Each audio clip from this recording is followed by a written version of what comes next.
जय हिंद दोस्तों। पिछले वीडियो में मैंने आपको बताया था कि आरपीएफ कांस्टेबल और एसआई में होने वाले हाई जंप में कितनी फीट की जंप करनी होती है और आपको कितने मौके मिलते हैं। इस वीडियो में मैं आपको 1600 मीटर रनिंग के बारे में बताऊंगा और आपको कितने समय में ये रेस पूरी करनी होती है। तो सब कुछ अच्छे से और डिटेल में जानने के लिए वीडियो को लास्ट तक ज़रूर देखिएगा। तो दोस्तों, सबसे पहले हम बात करें आरपीएफ कांस्टेबल और एसआई के जो फिजिकल एलिजिबिलिटी क्राइटेरिया है उसके बारे में। सबसे पहले बात करते हैं हाइट की। तो मेल्स में जनरल और ओबीसी के लिए जो हाइट मांगी गई है वो 165 सेंटीमीटर और एससी एसटी मेल्स के लिए 160 सेंटीमीटर। बात करें फीमेल्स की तो जनरल और ओबीसी के लिए 157 सेंटीमीटर और एससी एसटी फीमेल्स के लिए 152 सेंटीमीटर। बात करें अपने मेन टॉपिक की तो वह है 1600 मीटर रनिंग का। सबसे पहले बात करें मेल कांस्टेबल की। इसमें जनरल और ओबीसी मेल्स के लिए 5 मिनट 45 सेकंड का टाइम दिया गया है और एससी एसटी मेल्स के लिए भी 5 मिनट 45 सेकंड। यानी जो टाइम लिमिट है वो मेल्स के लिए चारों कैटेगरी में सेम है।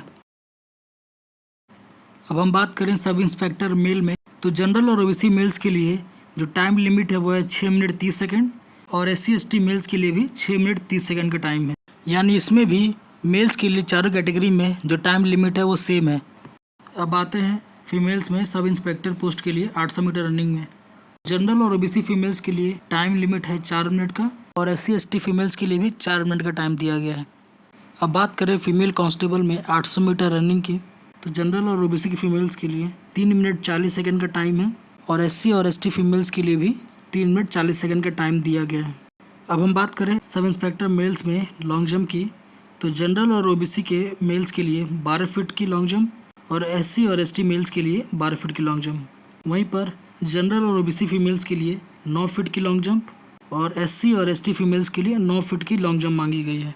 वहीं कांस्टेबल पोस्ट के लिए लॉन्ग जंप में जनरल और ओबीसी मेल्स के लिए 14 फीट की लॉन्ग जंप और एससी और एसटी मेल्स के लिए भी 14 फीट की लॉन्ग जंप मांगी गई है। वहीं बात करें फीमेल्स के लिए तो कांस्टेबल में जनरल और ओबीसी फीमेल्स के लिए 9 फीट की लॉन्ग जंप और एससी और एसटी फीमेल्स के लिए भी 9 फीट की लॉन्ग जंप मांगी गई है। दोस्तों, आरपीएफ कांस्टेबल और एसआई के हाई जंप के बारे में मैं पहले वीडियो बना चुका हूं। आप मेरे चैनल पर जाकर देख सकते हैं, जहां मैं उस वीडियो का लिंक डिस्क्रिप्शन में डाल दूंगा। लेकिन एक बार फिर से बता दे रहा हूं, आरपीएफ सब इंस्पेक्टर के लिए मेल्स में जनरल ओबीसी एसटी और एसटी के लिए 3 फीट 9 इंच की हाई जंप मांगी गई है और फीमेल्स के लिए जनरल ओबीसी एससी और एसटी के लिए 3 फीट की जंप मांगी गई है।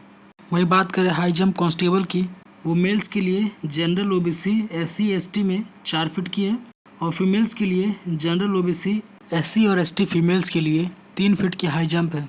और सबसे ज़रूरी बात यह है कि हाई जंप के लिए मेल और फीमेल दोनों को सिर्फ 2 चांस मिलेंगे। यही चीज़ लॉन्ग जंप में भी है, मेल और फीमेल्स को सिर्फ 2 चांस ही मिलेंगे। दोस्तों, आरपीएफ कांस्टेबल और एसआई में 1600 मीटर की दौड़ के लिए कुछ नियम भी दिए गए हैं। इन नियमों को आपके लिए जानना बहुत ज़रूरी है, क्योंकि बिना नियम पता हुए आप अपने फिजिकल टेस्ट की तैयारी अच्छे से नहीं कर पाएंगे। पहला नियम तो ये है कि 1600 मीटर यानी आपको 400 मीटर के 4 राउंड निर्धारित समय में आपको पूरा करना है। अब हम बात करते हैं आरआरबी द्वारा दिए गए कुछ नियमों की। पहला तो ये है कि 1600 मीटर या 800 मीटर, जैसा आपको पता है कि पुरुषों के लिए 1600 मीटर है और महिलाओं के लिए 800 मीटर, ये दोनों दौड़ में सिर्फ आपको एक ही चांस मिलेगा। और जो बाकी इवेंट्स होंगे जैसे हाई जंप या लॉन्ग जंप में, इसमें जो कैंडिडेट है पुरुष या महिला सबको 2 चांस मिलेंगे। दूसरा ये है कि जो एक सर्विसमैन है उन्हें कोई भी फिजिकल टेस्ट नहीं देना पड़ेगा।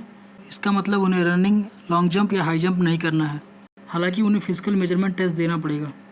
तीसरा नियम ये है कि जो भी कैंडिडेट है मेल या फीमेल, उनको जो भी टेस्ट दिए गए हैं तीनों, running, high jump, long jump, तीनों का आपको पास करना पड़ेगा।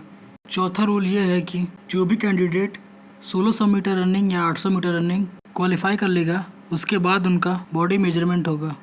किसी भी कैंडिडेट की मेजरमेंट अगर जो एलिजिबिलिटी लिमिट है उससे कम होगी तो वो डिस्क्वालीफाई हो जाएगा।